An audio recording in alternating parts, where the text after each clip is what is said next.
We've got one for you. We're going to do the Waikiki Rough Water Swim. 2.4 miles. We'll start off on the Round the Island bike race, 115 miles. We'll knock 3 miles off of it, because that puts us at Aloha Tower, the starting spot for the Honolulu Marathon. About 140 miles. We're going to do it all in one day. That's right. And whoever crawls across the finish line first, we'll call him the Ironman. To most who were at that gathering, Commander John Collins' challenge sounded crazy, but 15 men showed up for the first Ironman, and astonishingly, 12 finished. The early Ironmen were mavericks, most of them with part-time jobs and a full-time addiction to exercise. The hole in the head of the trophy, it seemed to make sense.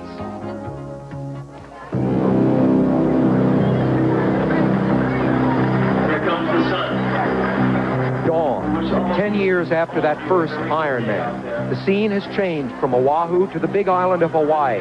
The entry list has grown from 15 to over 1,200. A doctor, a lawyer, a teacher, artists, a nun, men and women from 32 countries and 45 states. The veterans say, in these last moments before the start, you get a kind of peaceful feeling that the sheer intensity of what you do on this day isolates you from everything else in your life.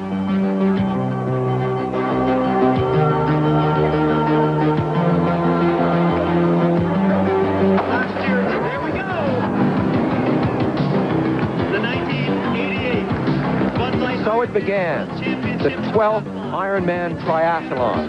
Ahead, a 2.4-mile swim, 112 miles on the bike, and then a marathon. Any athlete entering this event will have done in preparation a volume of exercise unthinkable to the average person. Someone who has been involved with endurance sports all her life is Diana Nyack. In 1979, when I completed the 89-mile longest swim in history, it was considered a unique accomplishment. And a year after that, when I came to Hawaii for the first time to cover the Ironman, the training that these esoteric triathletes were putting in at that time, 8 hours a day or so, was still absolutely unheard of in the rest of the world of sports. And believe me, just a short 10 years ago, it would have been an enormous leap of faith to imagine that now thousands of people have actually changed their entire lives just to be able to finish this extraordinary event. The leaders were expected to finish in roughly 8.5 to 9 hours. But for hundreds of others, this was the beginning of a long day's journey that would not end until well after dark. Along Hawaii's Kona coast, the town of Kailua in the upper part of your screen. The swimming course takes you out to the boats in the foreground, then back to the pier. Water temperature, about 77 degrees. Because the swim is the shortest discipline of the Ironman, the swim specialists you see here skimming the slight ocean swells make the most of this brief moment of glory as the big gun triathletes cluster a few meters behind. Now here's how drafting and swimming works. Mark Allen, there in the center of the screen, put a certain effort into moving water backward as he propelled himself forward. So Scott Molina, who you see here now, as his hands grabbed and pushed that water that was already in motion, he expended less energy in moving ahead than Allen did. 7:23. For the leaders, the swim was nearly half over. Many of the competitors see the three parts of this event in terms of time rather than distance. The swim is shortest, 10%. The biking, longest, 60%. Running takes 30% of the event's total time. Approaching the end of the swim after nearly 50 minutes in the water was the lead pack of swimmers. Marty LaCourie, who was watching his 8th Ironman event, waited on the pier. Originally, the Ironman was a contest of specialists who hoped that their training in one event would allow them to hold on in the other two. So you had swimmers trying to get a lead and hold on, and runners trying to catch everyone from behind. They were like ships passing in the night. Now it's no longer that way. Scott Tinley is not an ex-runner, and Mark Allen is not a former swimmer. They are triathletes, close to national class in all three events. So the races are more wheel-to-wheel racing. You must stay in contact with the lead pack or you're out of it. Rob Mackle completed the swim in 50 minutes, 20 seconds, and was guided from the water by a few of the thousands of volunteers who make this race possible. Richard Wells was next, and behind him, quite a pack. Rob Mackle from Indiana is a powerful swimmer, and you can see that his thick upper body musculature might be a hindrance to him as a runner. He led the dash through the transition sequence from freshwater shower into the change room for bike gear. Next came two of the favorites, Mike Pigg, followed by the man who finished second in the last two Ironmans, Mark Allen. We are amazed year after year that no one walks to the next grueling task, they run. Less than 2 minutes after exiting the water, Rob Mackle finished changing, boarded his bike, and headed out of town. Rafting was allowed in the swim. On the bikes, there are marshals on motor scooters to make sure that every competitor has the same advantages. The contestants continued to stream out of the water and head for the showers to wash the salt off their bodies. Dried salt on your skin is like sandpaper. Mike Pigg ran for his bike. At 24, he is one of the new breed of triathletes, taking a scientific approach to the sport. This year's hot piece of equipment to make the bike ride faster is a black heart rate monitor worn strapped on the chest. It's a human tachometer. You push too hard, it beeps. Go too easily, it beeps. It doesn't care what the other guy is doing. It keeps you at your optimum pace. Mike Pigg was away first, Mark Allen right behind. And a few seconds later, Scott Molina rode off after both of them. The course they were about to ride lies along the coast of the biggest of the islands, Hawaii. Like the other islands, Hawaii consists of the tops of submerged volcanic mountains. Mauna Loa, still an active volcano, is on the right. Mauna Kea, almost 14,000 feet high, is on the left, Hawaii's tallest mountain. The bike course runs north through barren lava fields. Gently rolling hills give way to a long climb to the town of Hawaii, where the riders double back, going downhill at first, then again through the lava fields, where the average rainfall is less than 1 inch a year. Past Ironman winner Paula Newby Frazier had completed her weakest part of the race and hustled to make up time on the other women. One she would have to chase was defending champion Erin Baker. Baker was fourth out of the water, but first onto the bike. She skipped the changing room with items like these shoes, pre-attached to the pedal. Two-time Ironman winner Scott Tinley had put himself at a disadvantage with a poor swim, but he already passed 25 people in the transition area. Mark Allen was having trouble too. His revolutionary tri-spoke wheel was thought to be worth a few minutes over the 112-mile ride. But 2 minutes into the race, he's lost that with a flat. 3 minutes later, he was back on the bike chasing the leaders and maybe doubting the rewards of being a technical pioneer. Garrett McCarthy, a swimming specialist who came out of the water in fourth, led the early stages of the bike race until Mike Pigg reeled him in and moved into the lead. Mike was the dominant force in the 1988 triathlon season. Even his opponents described him in glowing terms as the future of the sport. His strongest suit is his biking. The sun up and the day stretching ahead, things could hardly have looked better for Mike. Mark Allen at the flat. Scott Molina was dropping back. Scott Tinley's swim was a disaster. But there was a lot of race left, over 100 miles more on the bike, and then a marathon. You are looking at six-time Ironman champion Dave Scott in last year's race. This year, Scott was a spectator, withdrawing on the night before the race with a knee injury. Scott had always set the pace, with the others trying, mostly in vain, to match him.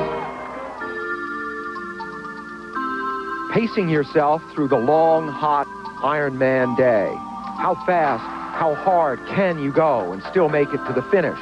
Mike Pigg admires Dave Scott, has studied his times, and may well have expected to be following him right now instead of setting the pace himself. But Mike Pigg likes to lead. He's young, he's confident, he's tough. Oh, I love tearing people up on the bike, you know. In short course races, my goal is to see if you can go as hard as I can, you know, and if they can, then let's see if you can run as fast as I can going that hard. And I just love that. I love it. You know, if they can stay with you, great, but see how well you run. This race, you gotta be a little bit careful because you got guys going head-to-head for 5 hours, and you gotta be more intelligent. Where in the short course races, you can just let it all out. Just go as hard as you can. And here you have to be smarter. It's hard out there, and you're going through a lot of stress, and you can't believe how much pressure this race puts on everyone. And it's hot out there, and you're tired, and you're hungry, and you name it, everything's going wrong.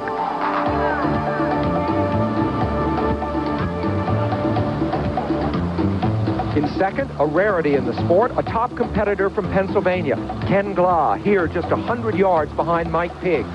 Even though the beast from the east is a strong cyclist, he hasn't caught Mike Pigg from behind on a bike leg all season. In third was 28-year-old Scott Molina in his first Ironman since 1983. Molina in the past has been badly affected by the heat, and in his 3 tries here, he's had to quit twice. The women were setting an unprecedented pace on the bikes. Erin Baker, Paula Newby-Fraser, and Jan Ripple pushed with an intensity that began to resemble last year's race. New Zealander Erin Baker first came to the Ironman with a reputation of eating nails for breakfast. In '87, she fought from behind and smashed the course record, but it had been a gruesome day. Baker had wilted under the volcanic heat the year before in '86, so in '87, she wisely built her race. As she found her strength reserve late in the marathon, the '86 champ, Newby-Fraser, was fading and resigned herself to walking. I guess I had mentally decided I wasn't going to win. I felt, although it didn't show, I felt a lot of pressure last year coming into the race, particularly after what happened in 1986. I felt that a lot of people were, oh gosh, you know, what if she was a fluke? You know, she only won because Patricia was disqualified. And it kind of got to me. I was extremely nervous before the race last year. And I think I had, on the run, a very mentally weak run. And it's really tough. It's also very tough to be out in front. It's a long day to be leading that race, especially the run. And particularly when every time the leaderboard comes up, they go, well, they're getting closer, they're getting closer. I knew that they were going to get me. And by the time they did get me, I sort of resigned myself to the fact that they were just going to go by. This year, Baker and Newby-Fraser once again scorched down the bike course in anticipation of the duel that had not previously included this woman, Jan Ripple. She had been up with them on the bike before, but fell apart literally when time came for her heavier structure to run. Her husband and 3 children had also felt the letdown in 1987. My oldest daughter, first thing she said, did you win? And I explained to her that Mom had a little bit of trouble at the end. A little bit of trouble was actually a great deal of excruciating pain. She was spent physically, but her vision of the finish line remained intact. Come on, Jan, walk. Walk, Jan. And it's almost like having children. I know after having my first baby, I said, I'm never going through this again. This is painful. This hurts so bad. That you hold that little baby in your arms and you totally forget about that pain. You don't even remember it again. But although it hurts so bad during the race, it feels so good at the finish line that you forget about how hard it really was. I think a lot of people just, you know, think we're a little crazy. But it motivated me for a whole year. So in a way, it was a blessing in disguise because that really has motivated me for this race. Because I can look back on that, and if I can get through last year, I know I can get through this year. '88 was a brand new year for Jan Ripple. Her body, considerably leaner, told the tale of some long training runs. On the bike, she again cruised with the former Ironman winners, but this time she had no intention of crawling across the finish line. Further back on the road to Hawaii, men and women with little chance for fame or glory raced for their own private dreams and hoped to finish. 57-year-old Patty Perkins would not make the deadline for the swimming segment. And through the day, 85 others would drop out. But for more than 1,000, the race went on. And triathlon. Mark Allen, having repaired his rear tire, was fourth and catching up. There is a development of technology in our sport, mainly with the bicycle, to improve the aerodynamics, which will improve your performance. However, this course is not limited so much by those outside external factors. It's more limited by how your body handles the heat, the humidity, and the wind for 8.5, 9 hours. And until somebody comes up with something that you can eat or drink or whatever, maybe have somebody run next to you with a shade over your head so you don't get hot, it's going to be your body that limits you in this race. And because of that, that is going to be the standard, who can train their body to withstand the heat, not who has the best bicycle out there.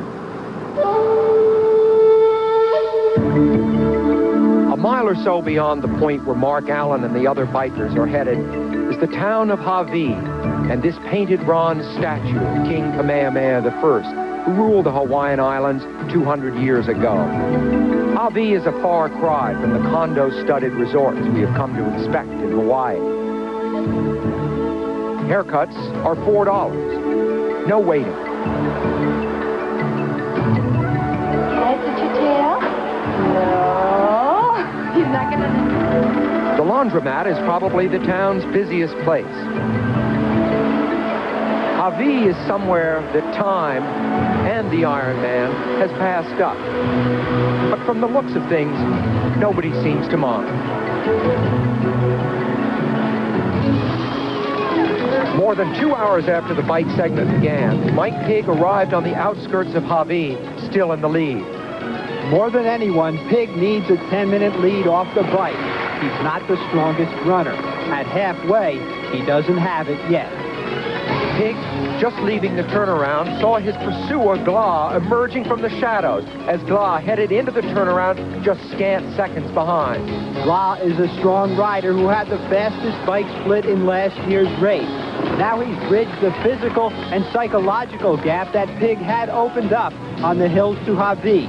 Now, it was Glah's turn to test Pigg's resolve.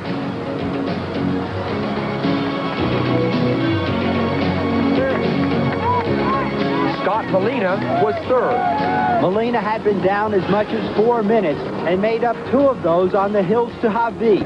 This was a good sign. Performance on the hills in a bike race is often a window to the future, an indication of what everyone has in reserve. Heading south and downhill, the Mamuku winds at their backs, Mike Pigg was still out front, but Ken Glah had decided to make his move and took the lead for the first time.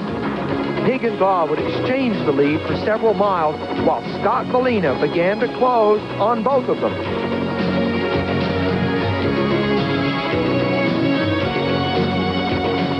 Mark Allen in fourth arrived at the turnaround 2 minutes after Molina had gone through and seemed to be in trouble. Another flat. It would take him more than 5 minutes this time before he replaced the wheel and was underway again.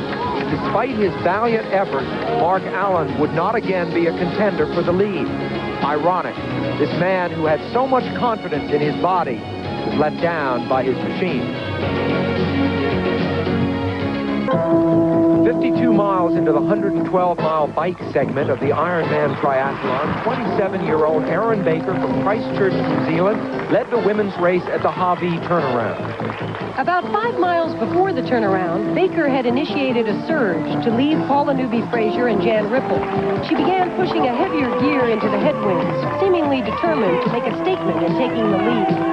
Out of the turnaround, Baker would feel the immediate and welcome pressure on her back from a slight tailwind, and she would discover that the shadow of her 2 pursuers was ever present. Paula Newby-Fraser and Jan Ripple were only 1 minute behind. All 3 women had so far pushed a furious pace on the bikes. They were an impressive and a mere 16 minutes behind the lead men. But the effects of this fast pace remain to be seen. There's Newby-Fraser in the green, grabbing a drink. And that's Ripple there, clenching an extra water bottle with her teeth. About 60 miles more in the saddle ahead. After Hawaii, the course retraces itself, again crossing the lava fields below Mauna Kea on its way to the point where the marathon begins. Mike Pigg had retaken the lead and had managed to shake off Ken Glah. This is the Queen Ka'ahumanu Highway. They call it the Queen K. Scott Molina was still third, but he was closing inexorably on both Pigg and Glah. Molina had not considered himself among the favorites, but a slight haze made it fractionally cooler than in other years, and this appeared to give him confidence. Kenny Glass, Molina was coming, and he knew it. The pass was a foregone conclusion. Molina's problem is that he sweats a lot, gets dehydrated, and then can't replace his bodily fluids fast enough. And he winds up like this. This was 1981, the first year he did the Ironman. Scott lives and trains in these mountains near Boulder, Colorado. Except for a poor 87 season and the Ironman, he has been the world's top triathlete since 82. But not doing the Ironman, it's like a race driver passing up the Indy 500. Some years, you know, I've really felt like I wish I would have done it. But then I hear the weather report, and I see the results, and I see the condition that some of the athletes come home in, and I'm extremely glad that I didn't go. Aaron Baker lives with Scott in the isolation of the mountains. They had known each other for years through their racing, but the relationship only blossomed a few months ago. Since then, the two have marveled at how totally alike they are, the American and the woman from a sleepy small town across the Pacific in New Zealand. At times, I don't want to accept the amount of work involved. You know, I don't want to think that this is what I'm destined to do for the next 5 or 10 years, this amount of work. But seeing her go through the same thing, you know, it makes it easier to accept. When we're training so long and so hard every day, it's hard to go out and do the real quality work. Being around each other, it just reminds both of us, you know, one of us is having a good day each day, and so it reminds the other person just to go out and train or do something that they don't really want to do. Scott was in second with 18 miles to go on the bike course, while just a few minutes back along the Queen K, Aaron was leading the women's race. But while Molina was catching Mike Pigg for the men's lead, Aaron was watching her lead slowly eroded by Paula Newby-Fraser. See her there on the left. And remember, Paula won the race 2 years ago. Aaron won it last year. These two are the best. And incidentally, they were running well ahead of Aaron's overall record set a year ago.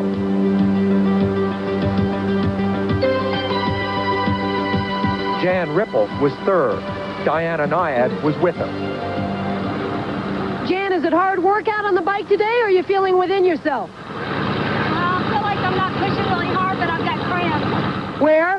In my quads, hamstrings.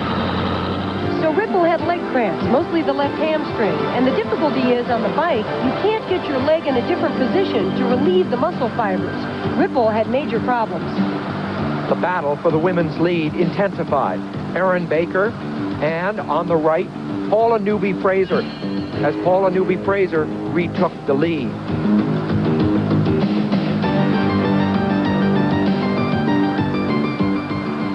Minutes later, a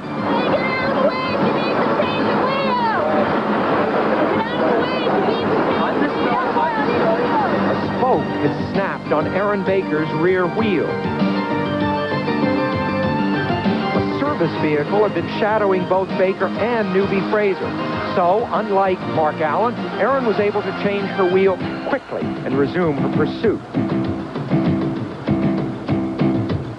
Ahead in the men's race, leader Mike Pigg took a shower.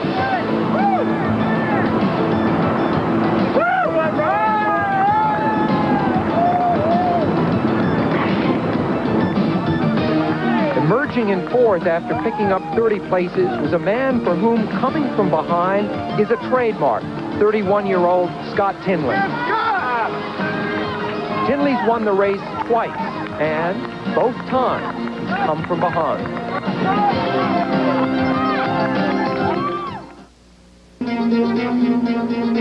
The Queen K Highway, the treadmill upon which the men and women of the Ironman see their energy gradually seep away.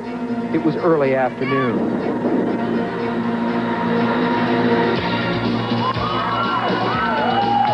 After 108 miles on the bike, a traffic jam on the outskirts of Kailua. Scott Molina had caught Mike Pigg, and the two almost collided as Molina took the lead, then forded on, trying to shake his younger rival. A few miles back along the Queen K was Paula Newby Fraser. The loneliness of the lava fields, a very different stage from those she performed upon in the years she studied classical ballet. In second place, receiving word Melina had taken the lead, his girlfriend Erin Baker.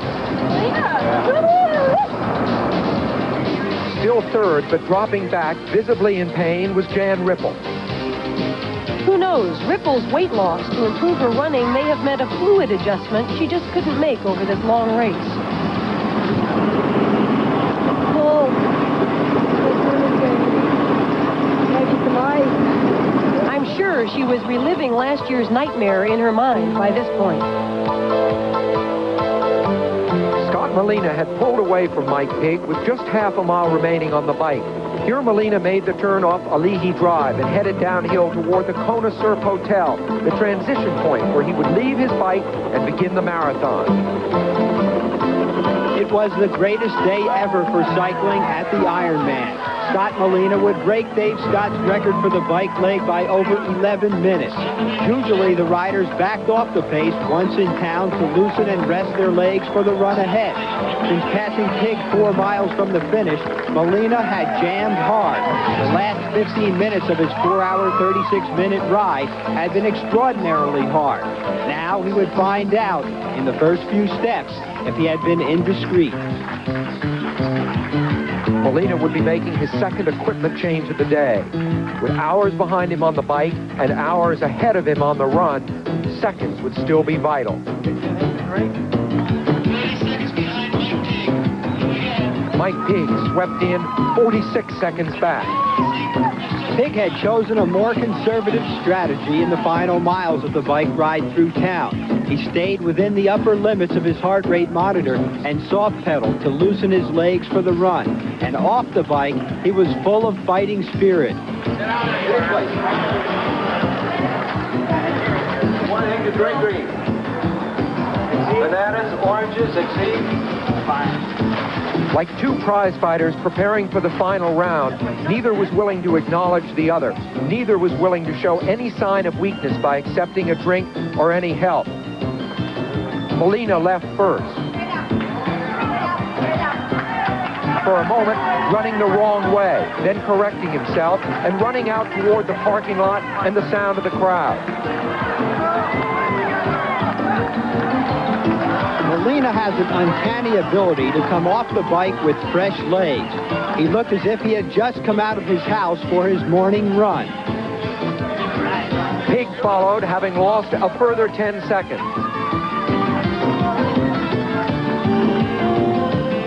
Pigg has a naturally more awkward running style. It will take him longer to find a comfortable pace for the run.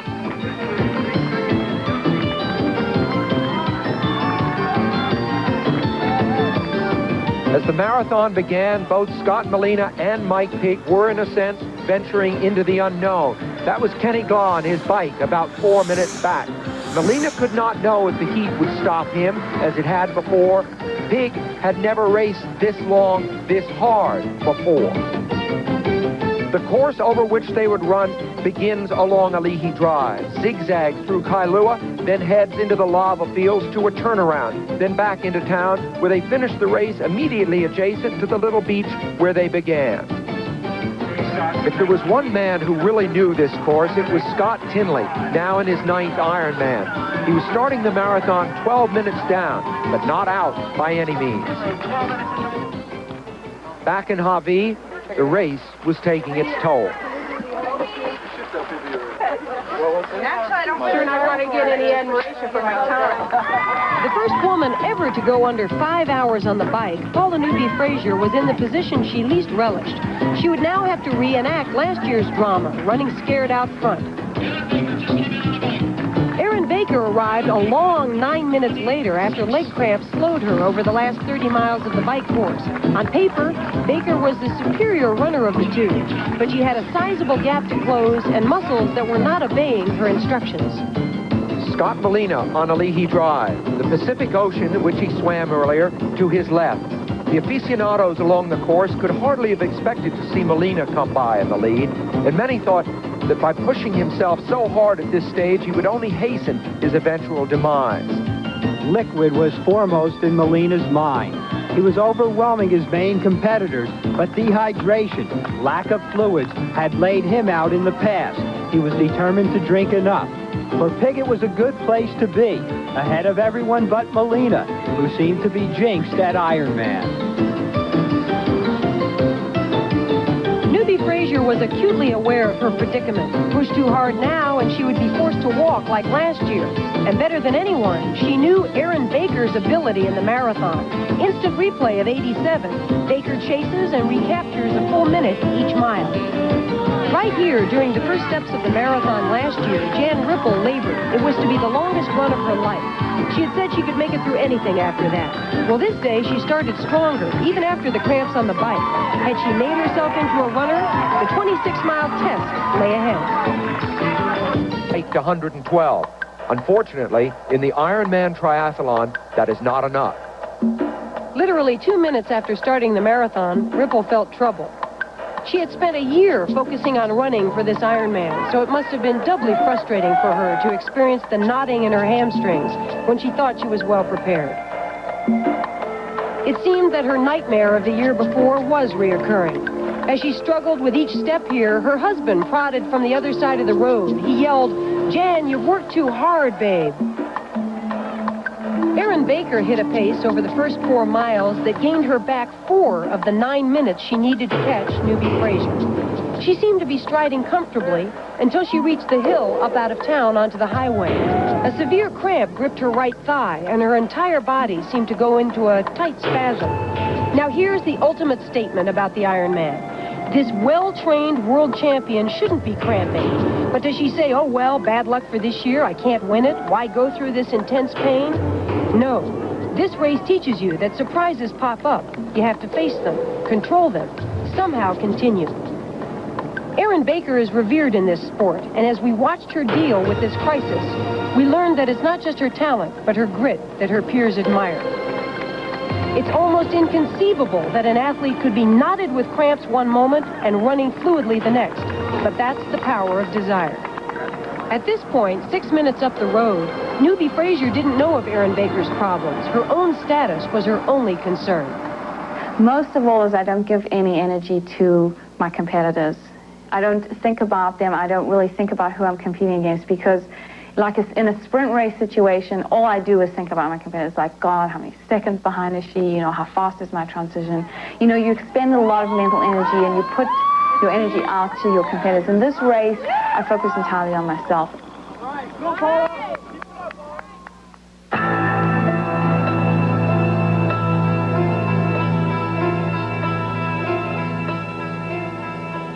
The men's battle had come down to a foot race, and a classic one at that. Scott Molina, for years the world's best triathlete, in a slump over the past few months, very likely in the latter stages of his career, all at once realizing midway through this race that here was the opportunity to turn it all around, and wanting it badly enough not to slacken his pace and to force aside whatever fears he may have had about the heat. And young Mike Pigg, who had taken Molina's place in the spotlight and who had won everything but this race. The two met, Molina on the right, heading back from the turnaround, Pigg still going out. Once again, no words were exchanged. They had left their rivals behind. Kenny Glaw, who raced so well on the bike, would have to wait for another year. And so would Scott Tinley, the old warrior of the Queen K, who ran a characteristically brilliant marathon but found his speed too late.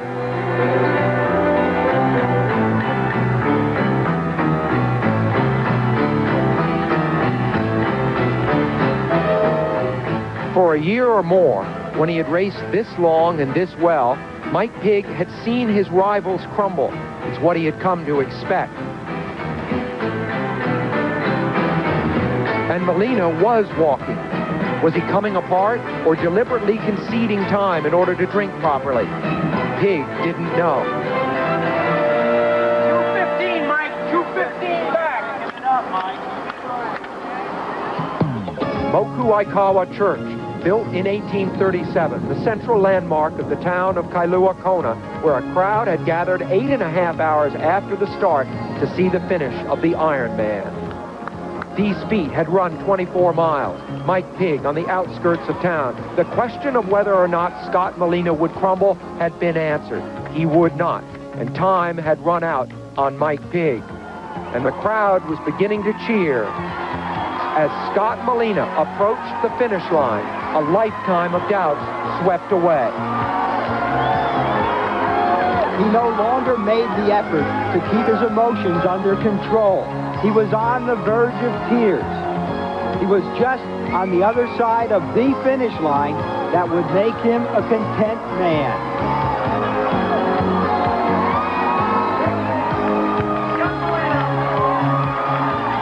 He's come back all the way.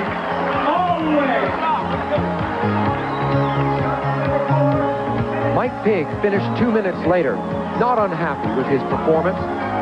He had done everything right. He had merely lost to the better man, and he knew it.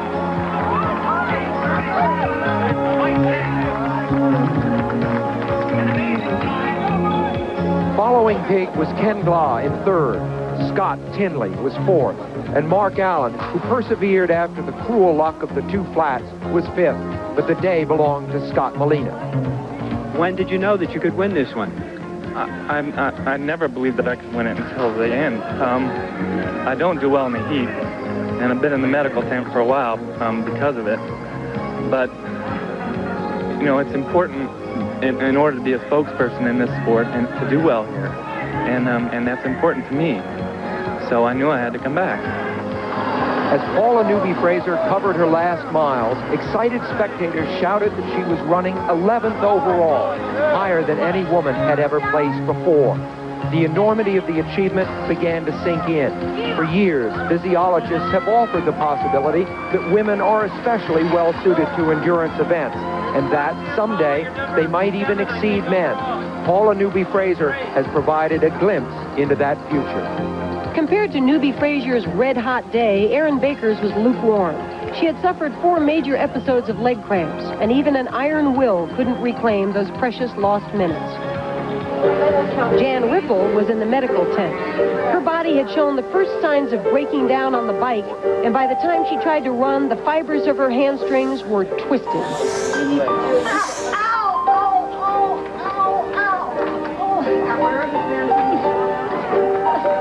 Despite dedicated training, her thighs just would not loosen up, and she grimaced under the physical discomfort and certainly the emotional disappointment. Neither water, nor food, nor good friends close at hand seemed to help.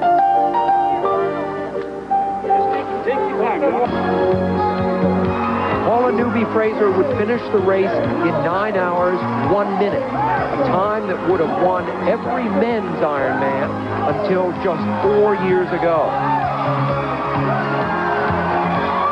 She had been able to overcome her self-doubt to run a nearly perfect race, to capitalize fully on a day of days.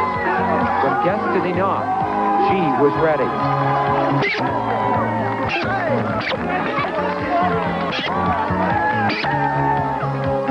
Erin Baker put her name in the record book, too.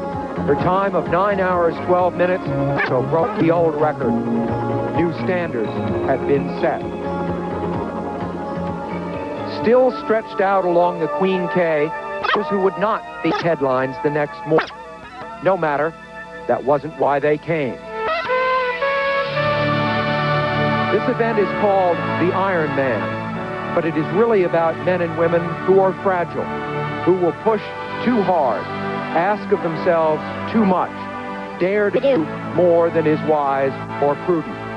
It is about people going forth in pursuit of their own potential and becoming heroes along the way.